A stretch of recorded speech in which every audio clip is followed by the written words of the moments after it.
Bhavnagar local crime બ્રાન્ચે patrolling દરમિયાન ગેરકાયદેસર દારૂના જથ્થા સાથે 2 શખ્સોને ઝડપી પાડ્યા.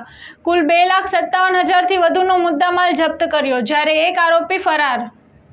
ભાવનગર એલસીબી અને પેરોલ ફ્લો સ્કોડની ટીમે બાતમીને આધારે કુંભારવાડાના નારી રોડ પર વોચ ગોઠવી કારને અટકાવી હતી. કારની તપાસમાં લંડન પ્રાઇડ પ્રીમિયમ વિસ્કીની કુલ 536 બોટલ મળી આવી હતી, જેની બજાર કિંમત 1,44,000થી વધુ થાય છે.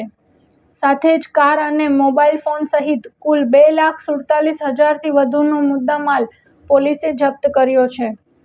પોલીસે વિશાલ મનુભાઈ ચુડાસમા અને અનિલ ઉર્ફે જાડુ દિનેશભાઈ ટેભાણીને ઝડપી પાડ્યા છે, જ્યારે ત્રીજો આરોપી દિવ્યેશ નવલભાઈ સોલંકી હાલ ફરાર છે અને તેની શોધખોળ હાથ ધરાઈ છે. આ સમગ્ર બનાવ અંગે બોરતળાવ પોલીસ સ્ટેશનમાં પ્રોહિબિશન એક્ટ હેઠળ ગુનો નોંધાયો છે અને એલસીબીની આ કામગીરીને કારણે દારૂના ગેરકાયદેસર ધંધાને મોટો આંચકો લાગ્યો છે.